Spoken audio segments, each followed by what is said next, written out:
मैं दूंगा, शोहरत मांगेगा मैं दूंगा। अगर बेटियों के रिश्ते नहीं हो रखे हैं, आजा 2 बजे आके मुसल्ला बिछा दे, रिश्तों का इंतजाम मैं करूंगा। अगर बेटा नहीं मिल रखा है, आके मुसल्ला बिछा दे, बेटा मैं दूंगा। अगर रिस्क में तंगी है, मुसल्ला बिछा दे, रोजी मैं दूंगा। वो तो ये कहता है सोच, तुझे आने में देर लगेगी, मुझे देने में कोई देर नहीं लगती।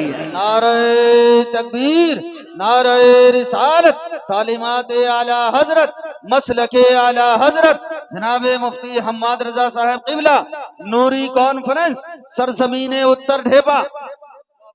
नाराज तो नहीं है ना? चलो थोड़ा सा आगे। खुदा आपको सलामत रखे, रिश्ते रब से मजबूत करो। और ये जो फासले हुए हैं ना, ये जो फासले हुए हैं, इन फासलों की वजह वहाबी नहीं है। इन फासलों की वजह संगी लोग नहीं है। इस फासले की वजह आरएसएस नहीं है।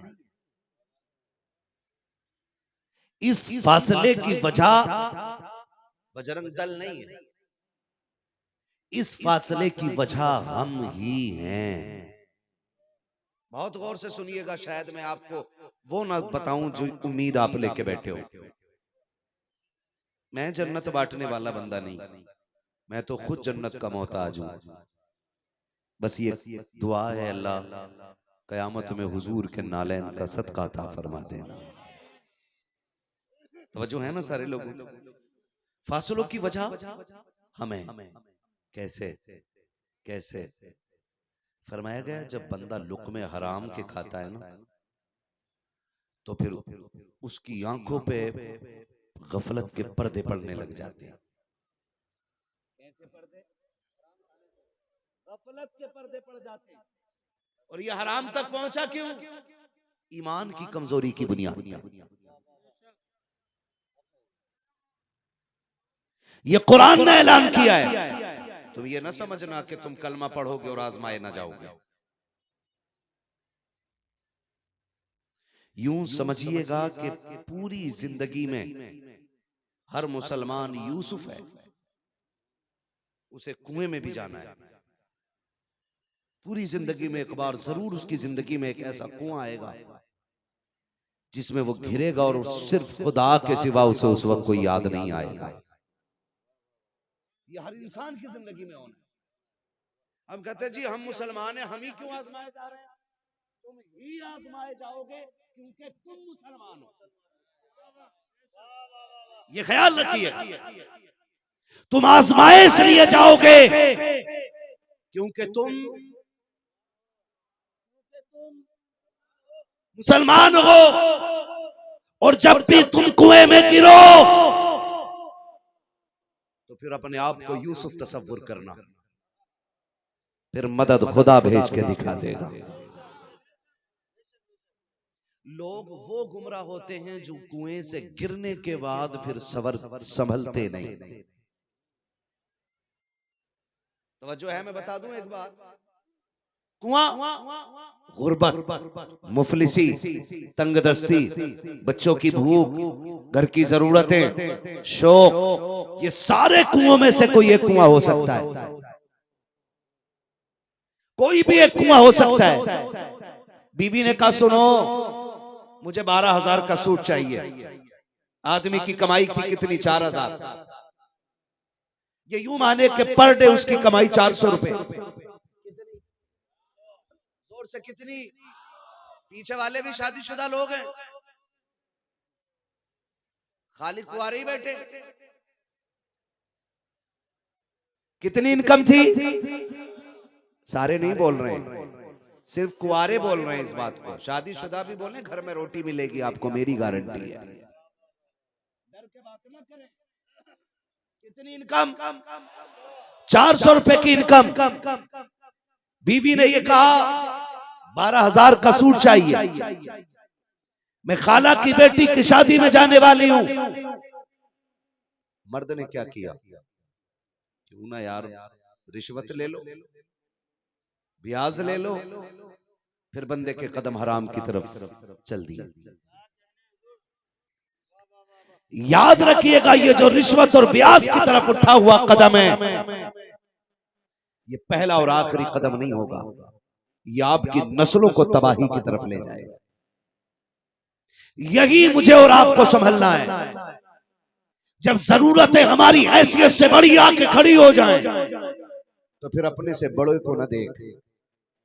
अगर तेरा ख्याल हो कि 18,000 का जूता मेरे पैर में होना चाहिए था और नहीं है, तो फिर उसको न देख जो 22,000 का जूता पहने हुए है, बल्कि उसे देख जिसके पैर में जूता ही नहीं। और अगर तेरे पास जूता ना हो तो फिर पहनने वाले को ना देख, उसे देख जिसका पैर ही नहीं है, ताकि तुझे इस पैर की कदर मालूम हो जाए। फरमाया गया अपने से बड़े को देखोगे तो एहसास कमतरी का शिकार होगे, और अपने से छोटे को देखोगे तो रब के शुक्रगुजार बंदे बन जाओगे। अपने से छोटे को देखा करो ताकि उसका शुक्रगुजार बंदे बने रहो। मुश्किलें जिंदगी में आती हैं, कभी हराम की तरफ नहीं जाना है, कभी नहीं जाना है। और अगर दिक्कतें घेर ले तो ये 60 साल जिंदगी क्या है, इसकी औकात क्या है, 70 साल जिंदगी की हैसियत क्या है, एक पलक झपकने बराबर नहीं है। जब कब्र में उठाया जाएगा, एक झपकी से ज्यादा जिंदगी नहीं लगेगी, एक लम्हे से ज्यादा की ये 70 साल जिंदगी नहीं लगेगी। मेरे जवान, मेरे हाथ जुड़े हैं, तुझे खुदा का वास्ता दे के कहता हूँ, अगर गुर्बत दरवाजे पे आ जाए, मुफलिसी आके घेर ले, हराम की तरफ कदम ना बढ़ाना। खुदा तौफीक दे, रात के सन्नाटे में मस्जिद की तरफ आ जाना, और वो 2 रकात का तोहफा जिसे नमाज हाजत के शक्ल में मेरे मुस्तफा ने अता किया है, वो 2 रकात नमाज हाजत पढ़ना और रब के आगे झोली फैलाना। खुदा की कसम, तेरी झोली फैलने में देर मिलेगी, उसके यहाँ से रिस्क मिलने में कोई देर नहीं लगने वाली। नारे तकबीर, नारे रिसालत। खतीबे आज़म हिंदुस्तान हजरत अल्लामा मुफ्ती हम्माद रजा साहिब क़िबला फैज़ान बाबू हुजूर। वाह वाह वाह वाह वाह। चलूं आगे थोड़ा सा, और याद रखिएगा, जब रब किसी बंदे को दुख देता है ना, तो समझ लिया करो रब को उस बंदे पे प्यार आ गया है।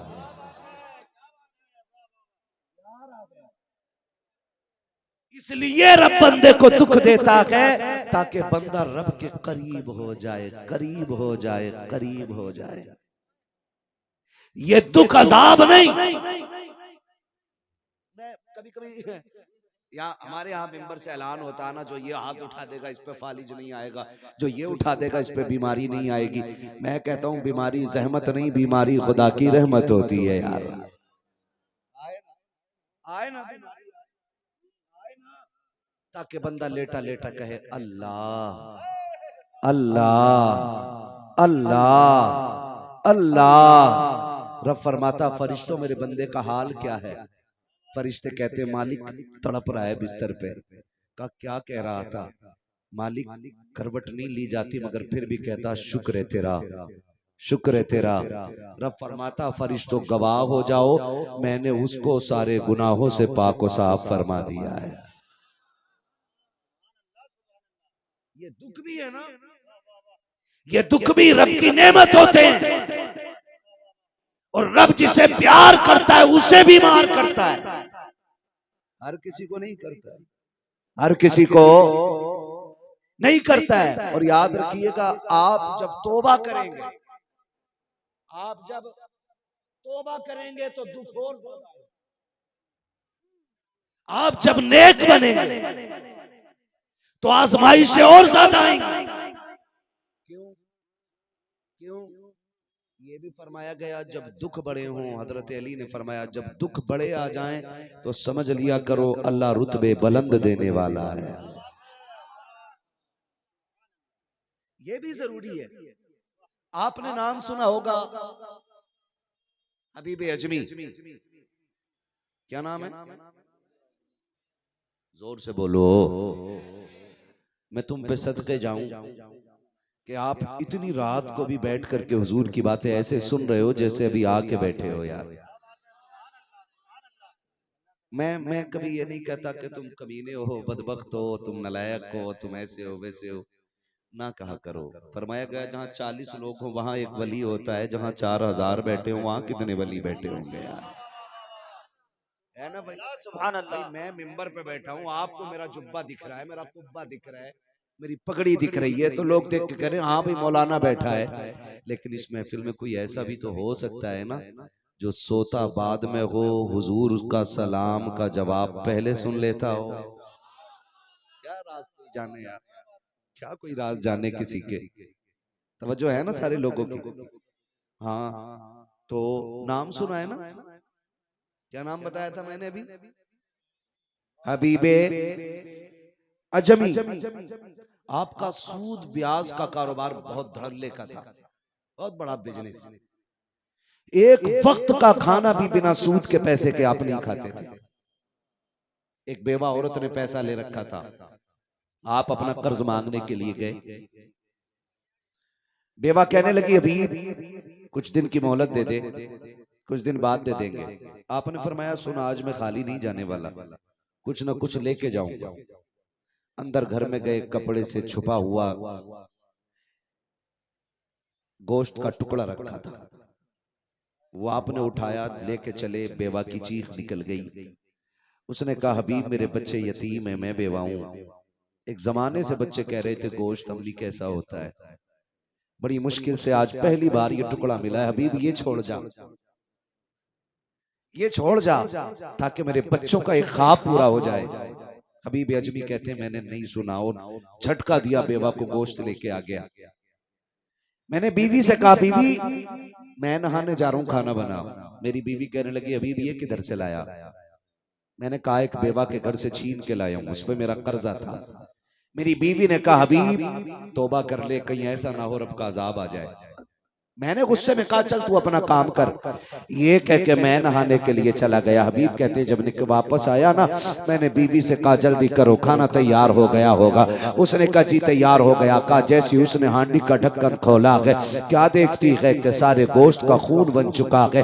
चीख निकली और कहा हबीब सुन अल्लाह का अज़ाब, दरवाजे तक आ गया है हबीब, वक्त आ गया है तौबा कर ले। कहते उसने इतना कहा मैं दौड़ गया तौबा के लिए, अल्लाह वाले की तलाश में निकल गया। कहा जब गुजर के जा रहा था बच्चों ने मुझे निकलते हुए देखा, देख के कहते लोगों बच्चों एक साइड से हो जाओ, इतना बड़ा पापी आ रहा है, अगर इसके कदमों से लगी हुई धूल ऊपर गिर जाएगी हम भी जहन्नमी हो जाएंगे। ये कह के जब बच्चे हटे हैं हबीब अजमी की चीख निकल जाती है, मालिक मैं तो तेरा मुजरिम हूँ, मैं तेरा खतावार हूँ, जमाने में यूं तो रुसवा न कर। ये कहते हुए आगे जाते हैं। फिर जब तौबा करके आ रहे हैं वही बच्चे फिर खेलते हुए मिलते हैं। उनमें से एक बच्चे ने कहा था हट जाओ हबीब आ रहे हैं। कहा ये वही हबीब है जो अभी गुजर के गया है। कहा हाँ हाँ मैं ये कह रहा हूँ पहले अगर इसके कदमों की धूल हम पे पड़ जाती तो हम गुनाहगार हो जाते, अब अगर इस हमारे कदमों की धूल इस पे पड़ जाएगी तब हम गुनाहगार हो जाएंगे। इसलिए कि इसने ऐसी तौबा कर ली है कि इससे रब राजी हो गया है, ये रब से राजी हो गया। यही हबीब है, तौबा करके आ गए। काम कौन सा,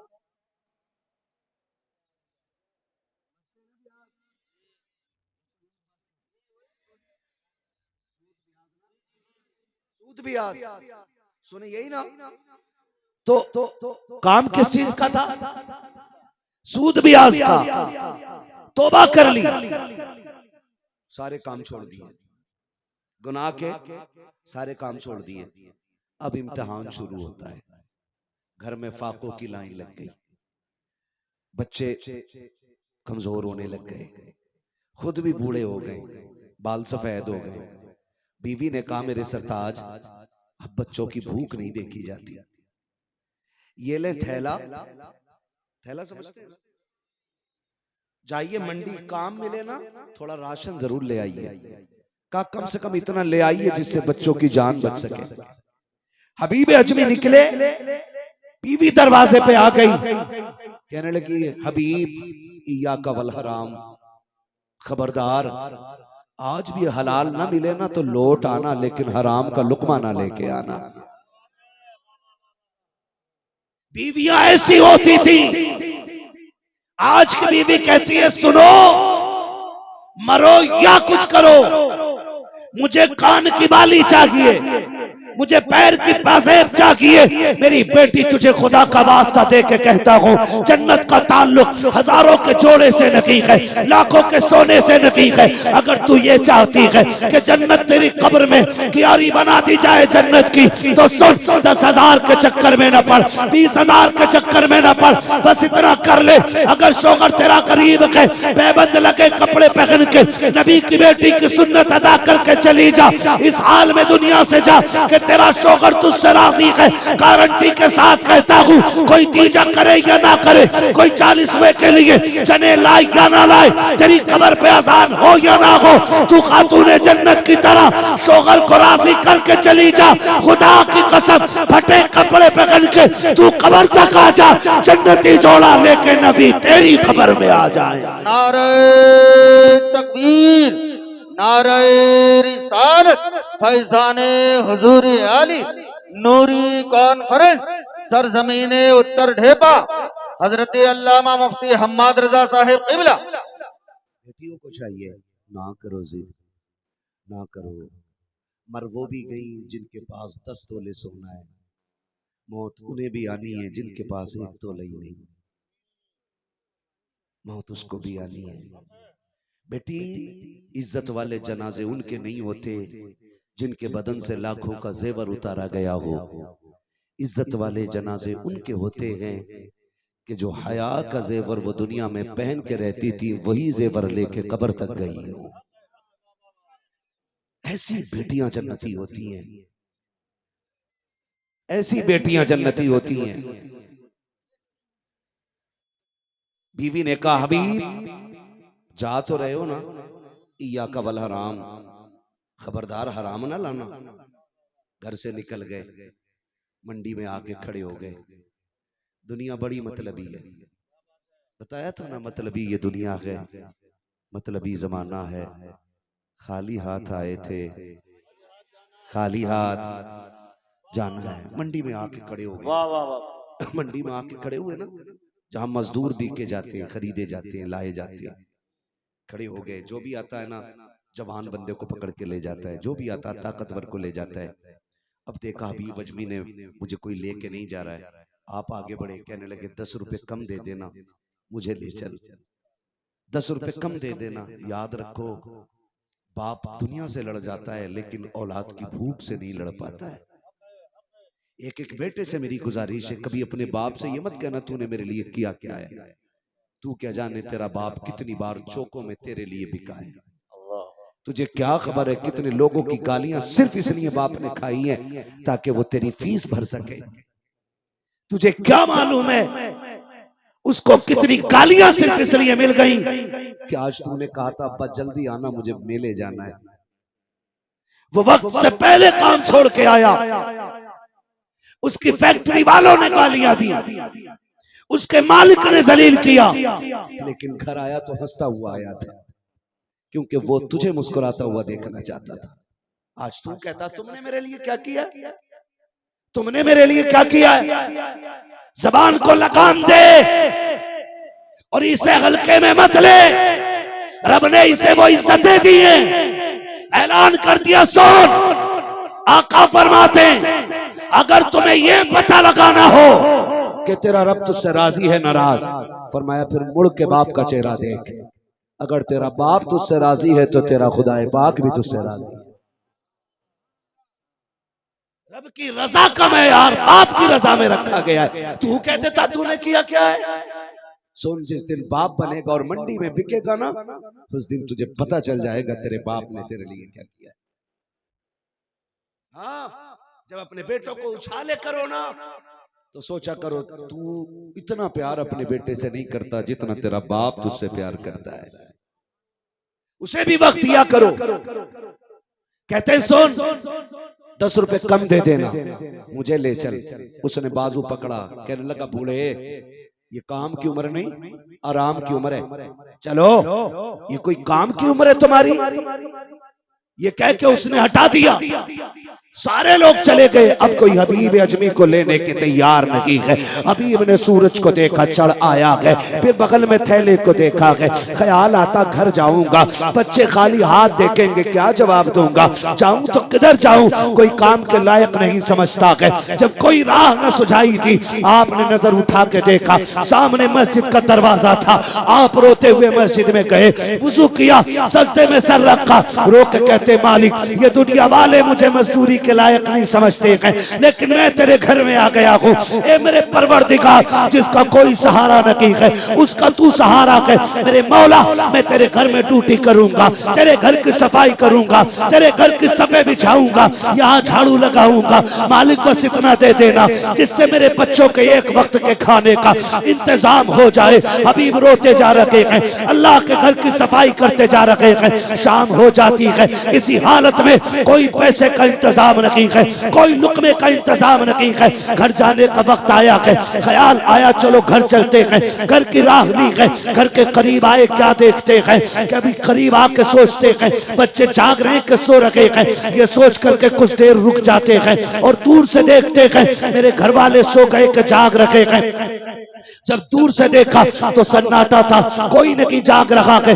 आपने चुपके से जाके दरवाजा बजाया, अंदर दरवाजे पे बीवी खड़ी थी। खुदा की कसम नाशुक्र बीवी नहीं थी, रब की शुक्रगुजार बंदी थी। उसने शोहर को खाली हाथ आते देखा, उसने ठलुए का ताना नहीं दिया था, उसने निकम्मा कह के आवाज नहीं दी थी, उसने बेकार नहीं कहा था। हाथ पकड़ा, बिस्मिल्लाह कह के अंदर लाई है। शोहर के पैर धुलाए हैं, शोहर बिस्तर पे लेटते कहता है बीवी बता तो सकी मेरे बच्चे क्या खा के सोए हैं। बीवी ने मुस्कुरा के कहा सरताज खाने को तो एक भी दाना नहीं था, लेकिन शुक्र है अल्लाह की नेमत पानी मौजूद था, मैंने बच्चों को पिला के सुला दिया के। हबीब अजमी ने रब का शुक्र अदा किया।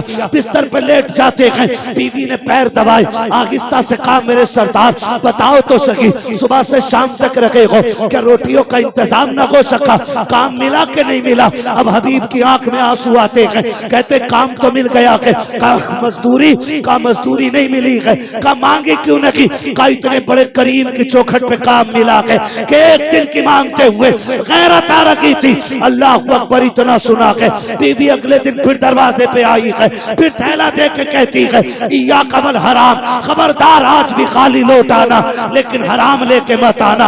हबीब बड़ी मुश्किल से दरवाजा बंद हुआ है, फिर हराम का दरवाजा ना खोलना। हबीब फिर मंडी गए हैं, फिर किसी ने नहीं खरीदा है, फिर मस्जिद में आ जाते हैं, फिर वही उसूल है, वही क्रिया, वही जारी, वही रोना, वही सजदे, वही सफाइयां है। फिर शाम का वक्त आ जाता है, अभी फिर घर आते हैं, बच्चों के सोने का इंतजार करते हैं। जब बच्चे सो जाते हैं फिर हबीब घर में आते हैं, फिर बीवी ने वेलकम किया है, हाथ पकड़ा के अंदर लाई है, ला करके बैठाया, खिदमत की है। उसके बाद फिर कहा था हबीब आज भी मजदूरी नहीं मिली, कहा मेरी शरीक हयात क्या करूं। हिम्मत जवाब दे जाती है, इतना करीम है वो कि मांगते हुए खैरात आती है। अब बीवी के सब्र का दामन टूटा है, उसने कहा जाओ तुम्हें मांगते हुए खैरात आती है, लेकिन मेरी तरफ से कह देना, अपने मालिक से कहना कि मेरी बीवी ने कहा है मेरा तीसरा दिन काम का है, मुझे 3 दिन की मजदूरी ना दे। अब बच्चों की भूख देखी नहीं जाती है, उनकी कमजोरी दम तोड़ रखी है, इतना तो दे दीजिए, 1 दिन की मजदूरी दे दो ताकि बच्चों की भूख का इंतजाम हो जाए। अब आलम ये था, हबीब जब घर से चल रहे हैं, चीखे मार कर रो रहे हैं, मालिक ये क्या हो गया है, आज मेरी बीवी ने किस मकाम पे लाके खड़ा किया है। वो कहती है हबीब खाली ना आना, अपने मालिक से मेरी तरफ से कह देना। हबीब ये सोच के बेकरार है, आज जब मस्जिद में आए हैं, आज मंजर निराला है, आज अंदाज जुदा गाना है, आज आंखों का भी दर्द अलग है, आज सोचे जा करके अर्श इलाकी को हिला रखी है। आज हबीब के सजदों ने जमीन का सीना चीर दिया है, आज हबीब के लहजे में बला का दर्द था। रोक कहते हैं मालिक 3 दिन तक तेरे घर में नौकरी करता रहा, एक दिन सवाल नहीं किया कि मेरे मालिक आज खाली न लौटाना।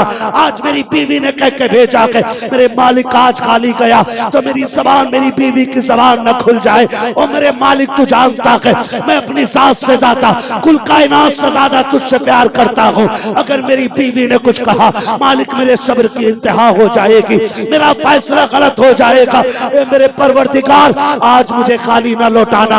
हबीब कहते हैं बेखुदी ये थी कि मुझे खुद नहीं पता था कि कर क्या रहा हूँ। शाम आ जाती है, फिर वही घर लौटने का ख्याल, लेकिन खाली हाथ जाने का डर रोंगटे खड़े कर देता है। खाली हाथ जाऊंगा, बच्चों को क्या जवाब दूंगा, बीवी पूछेगी तो क्या कहूंगा। कहते हैं आज दिल ने ये कहा, हबीब क्यों ना एक काम करो, आज थैले में मिट्टी भर लो ताकि लोगों का ये भरम रह जाए कि थैला खाली हबीब लाया है। आप कहते मैंने मिट्टी भरी है, मैं लेकर के घर की तरफ चला हूँ।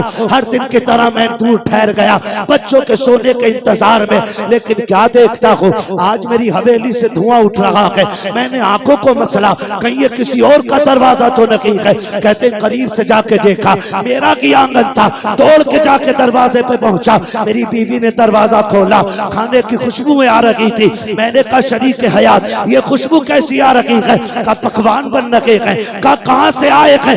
हाथ पकड़ा बीवी ने, कहा सरताज ऐसी भी क्या जल्दी है, वुजू तो कीजिए, अंदर तो आइए। बीवी हाथ पकड़ के अंदर लाई है, जैसी अंदर लेके गई है, नेमतों के ढेर लगे हुए हैं। हबीब कहते बीवी बता तो सकी ये कहां से आया है? बीवी ने कहा मेरे सरताज तुम्हारे मालिक का नौकर दे करके गया है, तुम्हारे मालिक का नौकर दे करके गया है। हबीब ने इतना सुना है, चीख निकल जाती है, रो के कहते बीवी सिर्फ ये दे के गया है या कोई पैगाम भी दिया है? बीवी ने कहा हाँ, वो ये कह के गया है कि मालिक की ये खबर शोहर को दे देना। उसने ये कहा है हबीब तू हमारे घर में काम करना ना छोड़ना, हम तुझे नौकरी देना नहीं छोड़े। नारे तकबीर, नारे रिसालत, मसलके आला हजरत, उलमाए अहले सुन्नत, फैजाने वालिदैन, अजमत वालिदैन, मुफ्ती हम्माद रजा साहिब किबला। नारे तकबीर, नूरी कॉन्फ्रेंस। रिश्ते इतने मजबूत कर लो कि तुम तड़पो तो सदाएं अर्श से जाके टकरा जाए। मगर ये कब होगा? जब जीना भी रब के लिए होगा और मरना भी रब के लिए होगा।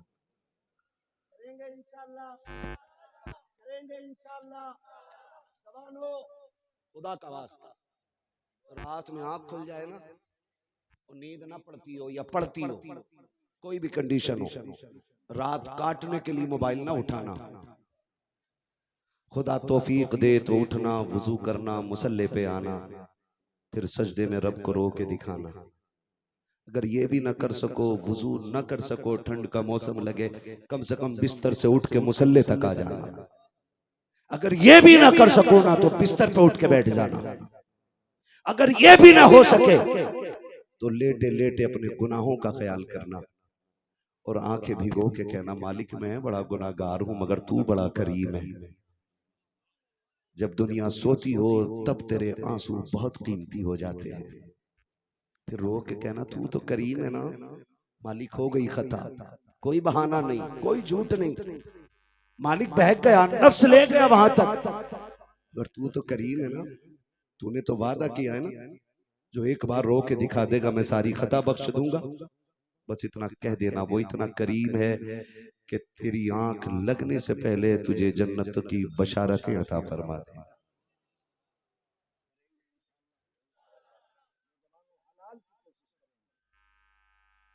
हमेशा बचते रहे। अल्लाह दरवाजे तब खोलता है जब यकीन सिर्फ अल्लाह पे, यकीन सिर्फ अल्लाह पे हो। अगर आपको मेरी बात पे यकीन ना हो तो बद्र की तारीख पढ़ो। हुजूर 313 लेके उतरे, पूछे इन उलमा से फिर हुजूर के जुमले क्या थे दुआओं में? मालिक कुल कमाई लेके आ गया। ये मेरे हुजूर के दुआ का मफहूम था, मालिक में सारी कमाई लेके आ गए। अगर ये मिट गए ना तो फिर कयामत तक कोई तेरा नाम लेने वाला नहीं रह गया। मालिक ये मेरी 313 पूरी कमाई है, अगर ये भी शहीद हो गए फिर कयामत तक तेरी वादानियत का कोई परचम नहीं उठाएगा। मालिक इनकी मदद कर। हुजूर कुल कमाई लेके उतरे, फिर रब को आवाज दी तो फिर अल्लाह ने आसमान से फरिश्तों के जरिए मदद नाजिल फरमाई है। कब? जब यकीन अल्लाह की जात पे हो। यकीन अल्लाह की जात पे हो। पहले यकीन हमारा पैसे की जात पे होता है, फिर डॉक्टर की जात पे होता है, फिर वो मना कर दे लात मार दे तो फिर पीर साहब के तावीज पे होता है, फिर तावीज भी असर ना करे तो फिर रो के कह रहा अल्लाह तू ही बचा ले। ये नहीं होना चाहिए। मालिक कौन? मालिक कौन? जोर से मालिक कौन? मालिक कौन? खालिक कौन? अल्लाह। महफिल में सबको आ जाए। खालिक कौन? राज़िक कौन? यकीन है ना? यकीन है ना? पक्का? पक्का? फिर बिजनेस में झूठ क्यों बोलते हैं हम लोग? जब रोजी अल्लाह देता है, मालिक अल्लाह, खालिक अल्लाह, तो झूठ क्यों बोलता है? कह रहा कसम से मैं कोई फायदा नहीं ले रहा हूं तुमसे, जितने में लाया था उससे भी 2 रुपए कम में दे रहा हूं। और ये लोग कहते झूठ न बोल। क्या मौलाना तुम क्या जानो, झूठ न बोले तो भूखे मर जाएंगे। सुन, भूखे मरते ही झूठे, सच्चे कभी भूखे नहीं मरा करते हैं। सच्चे कभी भूखे। कितने लोग परदेश कमाते हैं? सुभान अल्लाह, हाथ उठा ले जरा। परदेश कितने लोग कमाते हैं? बातें बाद में कर लेना भाई, खुदा सलामत रखे। बस अब हाथ नीचे कर ले।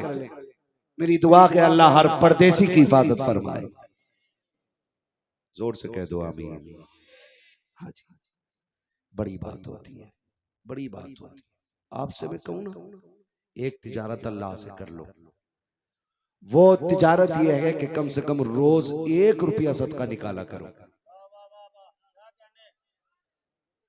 1 रुपया कितने साल के कितने हुए? 300। वाह, क्या कहने हुजूर। बहुत आहिस्ता बोल रहे हो। पढ़े लिखे लोग हैं ना, यकीन करें अल्लाह राजी हो आपसे।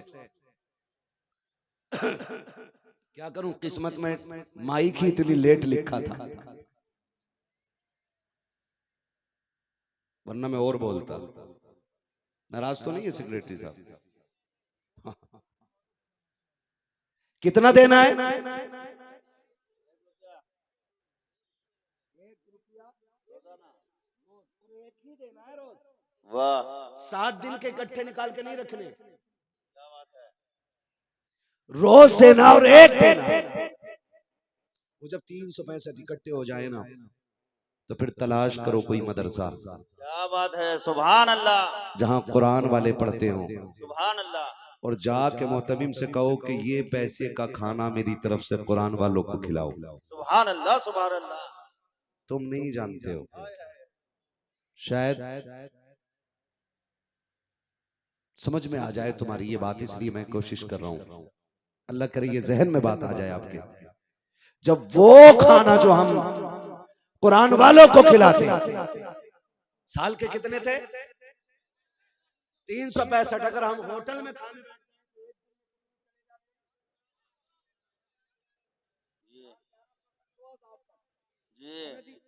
इतने चले जाते, आप 365 साल में कुरान वालों को देंगे। हम जो 365 पर डे 1000 जोड़े तो 3.5 लाख जो साल में खाते हैं, वो गंदगी बन के जमीन पे चला जाता है। और जो तेरे 365 कुरान वाले खाएंगे ना, वो दुआ बन के सीधी रब के अर्श पे चला जाएगा।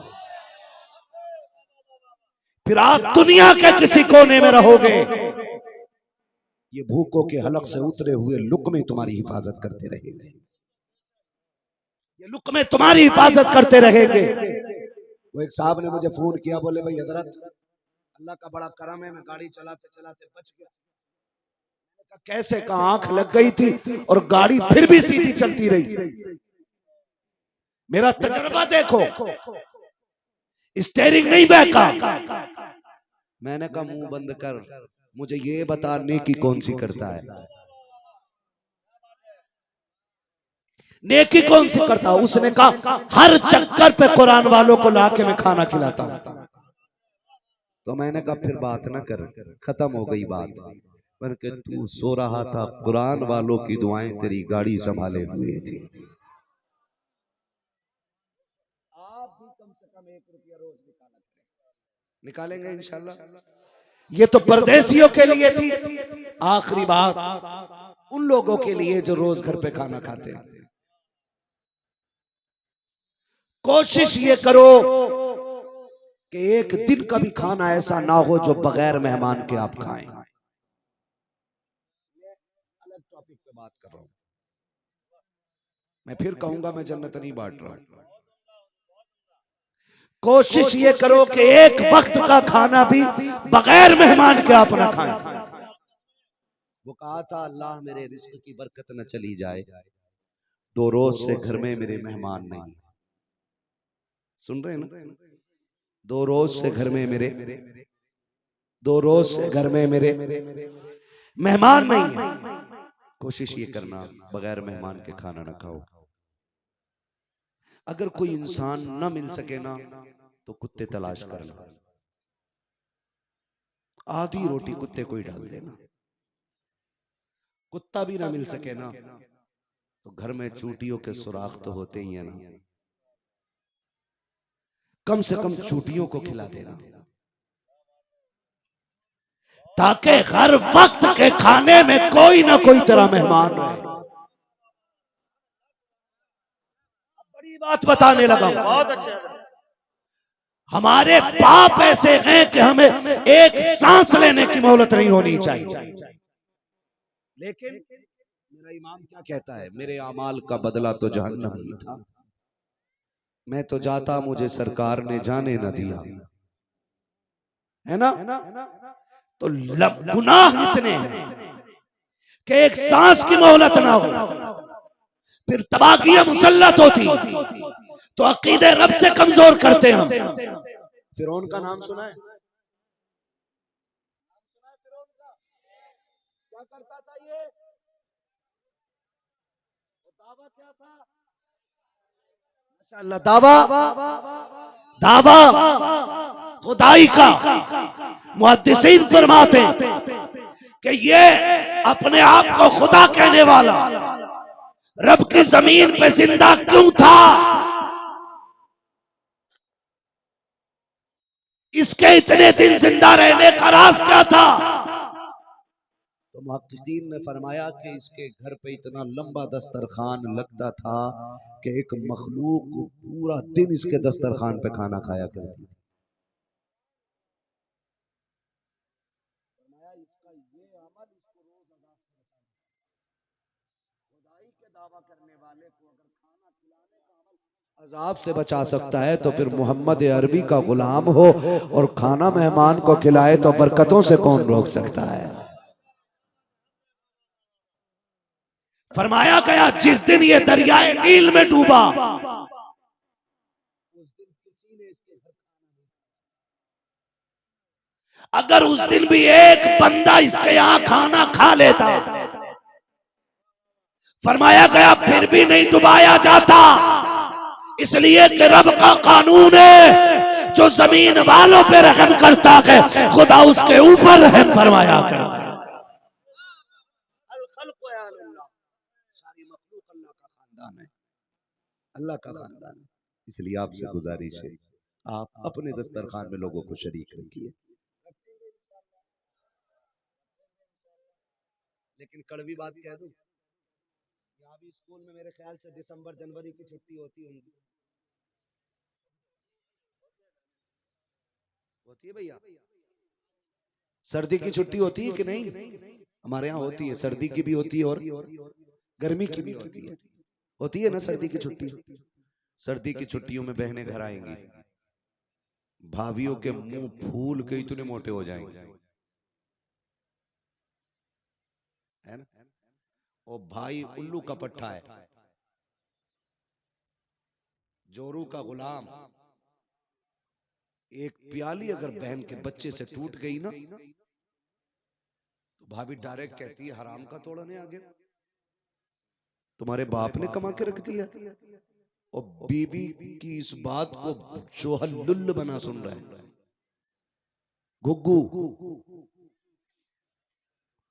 बहन रुसवा हो रही है और इसे गैरत नहीं। 15 दिन की छुट्टी दिसंबर में थी। बहन ये सोच के आई थी 15 दिन काटूंगी भाई के दरवाजे पे। 3 दिन में बिस्तर समेटने लग गई, सामान इकट्ठा करने लग गई। भाई को गैरत नहीं आई। एक बार ये पूछ ले बहन, तू तो 15 दिन के लिए आई थी, बता तो सकी जा क्यों रकीक है। खुदा की कसम इतने बेगैरत भाई हो गए हैं, ये तो खुद जान छुड़ाना चाहते हैं। इनको ये लगता कि बहने आ जाए तो खर्चे बढ़ जाते हैं, भांजे आ जाए तो गुर्बत आ जाती है। जाओ लिखो और इसको सियागी से नहीं बल्कि लघु से कलेजे पे लिखो और इसको गांठ बांध लो। जब बगने आती है आफत लेके नहीं खुदा की रहमत लेके आती है। इधर बैगन का कदम आता है, उधर घर में रब का करम आना शुरू हो जाएगा। नारे तकबीर, नारे रिसालत, मसलके आला हजरत, नूरी कॉन्फ्रेंस।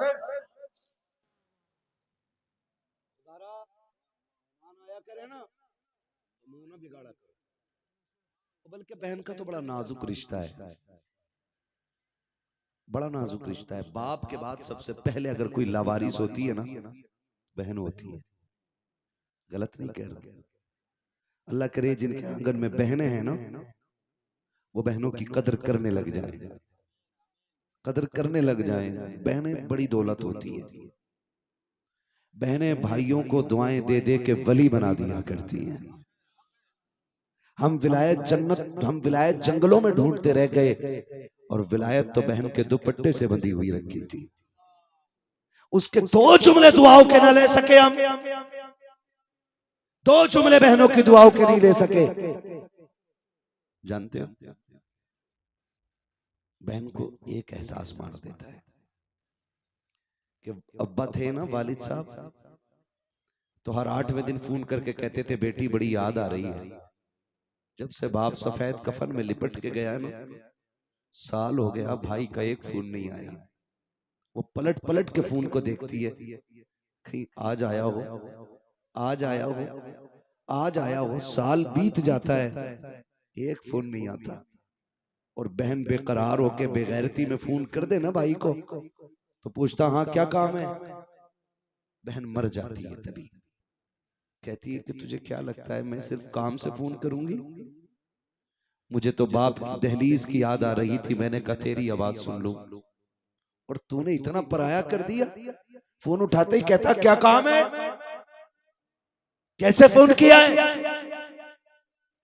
खुदा का वास्ता दे के कहता हूं आपको, बाप इंतकाल कर जाए, बहनें ससुराल में हो, बीवी के हाथ मजबूर हो, फिर भी कम से कम झूठ मूठ ही फोन करके कह दिया करो कि तेरी बड़ी याद आ रही है। झूठे ही मुंह कह दिया करो तुझे देखने को जी कर रहा है। खुदा की कसम तेरे इस लहजे से बहन की उम्र बढ़ जाती है, इस लहजे से उम्र बढ़ जाती है। वो भी कहेगी बाप गया है लेकिन एक बाप छोड़ के गया है। मैं हर बाप से एक बात कहता हूं, अजमत भाई गवाह अक्सर मेरे जलसों में इनसे मुलाकात रहती है। मैं जब बात करता हूं ना, तो मैं बस ये कहता हूं कि आप सारी जायदाद बेटों को दे जाते हैं, कम से कम एक कमरे की चाबी बेटी को जरूर दे जाया करो।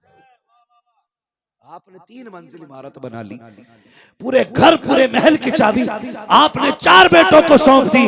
हो सके तो 7 बेटियों को एक चाबी दे जाना, 4 बेटियों को एक कमरा बना के दे जाना, इसलिए कि जब तेरे बाद तेरी याद आए तो ये अपने के घर में अजनबियों की तरह ना आया करे, अपने के घर में गैरों की तरह ना आया करे, अपने किचन के सामने ये परदेसी की तरह ना बैठे। एक चाबी इसलिए दे के जाना, अगर भाई और भाभी इनसे मुंह मोड़ भी ले तब भी उसकी चाबी कमरा खोल के कहे अब्बा तेरा शुक्र है, तेरी याद आती है तो कब्र देख लेते हैं, प्यार आता है तो तेरा दिया हुआ घर देख लेते हैं। नारे तकबीर, नारे रिसालत, नूरी कॉन्फ्रेंस, सरजमीने उत्तर ढेपा, मुफ्ती हम्माद रजा साहिब किबला। वाह वाह वाह वाह वाह, बहुत उम्दा, बहुत उम्दा। एक चाबी बेटियों को जरूर दे के जाना। सारे बेटों को ही दे दिया तुमने। आपको मुझसे कई लोग कहते हैं कि जी ये तकरीर किस किताब से करता है। मैंने कहा कसम खा के कहता हूं, मैं किताबों से ज्यादा लोगों के चेहरे पढ़ता हूं। और गलत नहीं कह रहा हूं मैं, ये मेरे मुर्शिद का फैज है, ये ताजुश्शरिया की अता है कि मुझे 1000 लोग सामने बैठे होते हैं, लोगों को सारे ही खुश नजर आते हैं, मुझे सारे ही दुखी नजर आते हैं, और सारे ही अपने दुख के मारे, सारे ही अपने दुख के मारे। कितनी बच्चियां फोन करके कहती हैं 2 साल हो गए भाई बुलाने नहीं आया है, जब से अब्बा गए कोई रहा नहीं मेरा अपना। हाँ, गलत नहीं कह रहा हूं, ये बात हकीकत है। क्यों बहनों को इस मकाम तक हमने पहुंचा दिया? मैं खुदा का वास्ता दे के कहता हूं, बाप के बाद बेटियां लावारिस नहीं होनी चाहिए, लावारिस नहीं होनी चाहिए। बीवियों के पैर पकड़ने पड़े तो पकड़ लो, किसी भी कीमत पे इन्हें राजी करना पड़े करो, नाक रगड़नी पड़े तो रगड़ो, मगर इनसे कह दो मां नहीं है मेरी बहन आ जाए तेवर न बदलना, लहजे बिगाड़ के बात ना करना, मेरी बहन तुझसे छोटी है, बेटी कह के आवाज देना, तेरा कुछ नहीं जाएगा, तू बेटी कह दे कि मेरी बहन को मां की याद ताजा हो जाए। इतना कह दिया करो बीवियों से, उनके साथ खड़े होकर बहनों को अकेला न करना, ना करना। तेरी ईद नए कपड़ों से होती है, बहन की ईद भाई का चेहरा देख के होती है। बहनों से ये हक न छीनना। खुदा की कसम खा के कहता हूं, जो बहनें 6-6 साल से मैं के नहीं लौटी ना, दुनिया चांद देखने छत पे चढ़ती है, वो चांद देखने दरवाजे पे आती है। बेटे कहते अम्मा नए कपड़े नहीं पहने, बड़े टूटे हुए लहजे में कहती है पगले तेरा चांद आ गया, मेरा चांद अभी नहीं आया है। उनका चांद आसमान पे नहीं, उनका चांद तो बाप के चेहरे में नजर आता है, भाई के चेहरे में नजर आता है।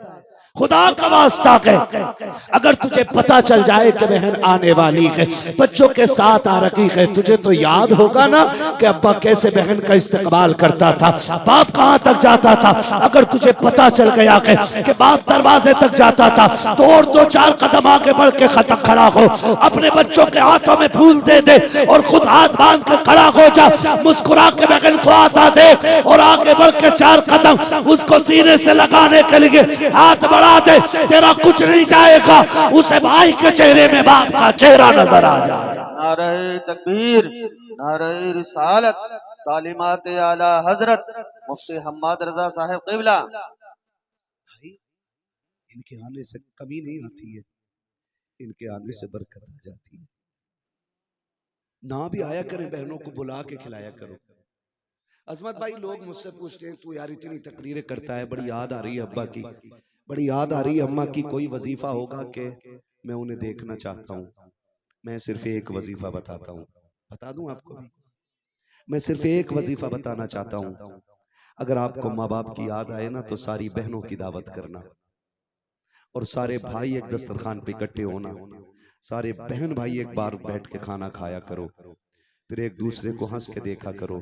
खुदा की कसम सोने की जरूरत नहीं है, जागते जागते ही कोई बहन हंसेगी ना तो उसकी मुस्कुराहट में माँ की मुस्कुराहट नजर आएगी। जब बोलेगी बहन तो उसके लहजे में माँ का लहजा नजर आएगा। वो बाप की कब्र पे जाके उसे आवाज देने वाले, कभी भाई को बगल में बैठा के उससे बात कर, फिर उसके तेवर में तुझे बाप का तेवर भी दिखाई देगा, बाप का लहजा भी दिखाई देगा। तू सो के देखना चाहता है, सब बहन भाई बैठ जाए, खुदा की कसम जागती आंखों से माँ बाप की जियारत घर में हो जाया करती है। देखने की फुर्सत नहीं है, अपनों के साथ इकट्ठा हो जाया करो, उनके साथ बैठ के खाया करो, फिर एक दूसरे के चेहरे में देखो। रब बड़ा करीम है, माँ बाप की झलक किसी चेहरे में जरूर रखता है, किसी में चेहरे की झलक है, किसी में लहजे की झलक है, किसी में आदतों की झलक है, किसी में माँ की ममता है, किसी में माँ की मुस्कुराहट है, किसी में माँ के लफ्ज है, किसी में माँ की दुआएं हैं। किया करो ना ऐसा, फिर देखो घर में बरकतें कितनी आती है। करेंगे इंशाल्लाह, करेंगे इंशाल्लाह। मैं नहीं जानता आप अपनी बीवी से कितना प्यार करते हो, आपकी बीवी आपसे कितना प्यार करती है, लेकिन मैं जानता हूं आपकी बहन आपसे कितना प्यार करती है, आपकी बेटी आपसे कितना प्यार करती है, आप बीवी को ईद पे 5,000 का जोड़ा ला दो और उसे ना लेके जाओ, वो फिर भी कहती है नहीं नहीं इसकी कढ़ाई ठीक नहीं है, इसकी बुनाई ठीक नहीं है, 5,000 की तेरे जोड़े को पानी फेर देती है। और सिर्फ बहन के दरवाजे पे चांद रात वाले दिन 150 रुपए का दुपट्टा लेके जाना और कहना मेरी तरफ से ईदी ले ले। वो तेरे 150 के दुपट्टे को चूम के सर पे रख के कहेगी पागल, अल्लाह ने बड़े कपड़े दिए थे, तू इतना खर्चा करके क्यों लेके आ गया है। उसके लिए तेरा 150 रुपए का दुपट्टा लाखों से ज्यादा अहमियत रखता है। और मैंने तो बहनें अजीब देखी हैं। एक बूढ़ी औरत थी, मुझे बुलाया, कहा मौलवी मेरा इंतकाल होने वाला है। उसने कहा मेरे हाथों में जो चूड़ियां हैं मैं मर जाऊं ना तो मस्जिद को दे देना, मेरा कोई नहीं है, ये जो हवेली है ये बेच के मदरसे को दे देना। और कहने लगी हाँ रह गई बात, तो उसने अपने लकड़ी का संदूक खोला। लकड़ी का संदूक, सुनो रिश्ते क्या होते हैं। उसने बहुत पुराना दुपट्टा निकाला, कहने लगी मैं मर जाऊं तो ये मेरे कफन में जरूर रखवाना। मैंने कहा ये क्या है दादी। उसने कहा ये मेरे भाई का दिया हुआ दुपट्टा है, मैंने इसको 30 साल से इसलिए संभाल के रखा था कि मरते वक्त इसे कफन में लेके जाना है। ये बहनें होती हैं, बहनें खुदा के वास्ते इन रिश्तों को निभाने के आदी बन जाओ। ना आया करे तो हाथ जोड़ के बुलाया करो, पैर पकड़ के बुलाया करो। इसलिए कि सुनो, जब खुदा किसी को खुश करना चाहता है तो उसे बेटा देता है, और जब किसी से खुद खुश होना चाहता है तो उसे बेटी अता करता है। उसे बेटी अता करता है। करेंगे इंशाल्लाह, करेंगे इंशाल्लाह। कोई वक्त का खाना बगैर मेहमान के नहीं खाएंगे इंशाल्लाह। वादा करें इंशाल्लाह। जितनी आंखें भीगी हैं अल्लाह इन पलकों का वास्ता है, जितने आए बैठे हैं सबको बख्श दे, तू करीम है तेरा क्या जाता है। जितने आए बैठे हैं तेरे कमजोर बंदे हैं, तू करीम है, अल्लाह ऐसा करम कर दे। अभी शजरा भी पढ़ना है, मेरी हिम्मत जवाब दे गई है। मैं देख रहा हूँ तकरीबन 90% आके भीगी हुई हैं, और मैं चाहता हूँ अल्लाह करे ये एहसास पूरी जिंदगी रहना चाहिए। करेंगे ना इंशाल्लाह, वादा करते हैं इंशाल्लाह। फिर मैं हुजूर का शजरा पढ़ूंगा अगर आप वादा करें तो। रिश्तों का ख्याल रखेंगे इंशाल्लाह। ऑपरेटर साहब इसको आवाज देते, बहुत अच्छा साउंड अब तक बोला है, थोड़ा आवाज बढ़ाइए, आवाज बढ़ाइए। मुझे हुजूर का शजरा पढ़ना है। इसको हल्का इको दे दीजिए, थोड़ा आवाज दे दीजिए, क्योंकि मैं भी थक चुका हूं और मेरे सामने वाले लोग अभी नहीं थके।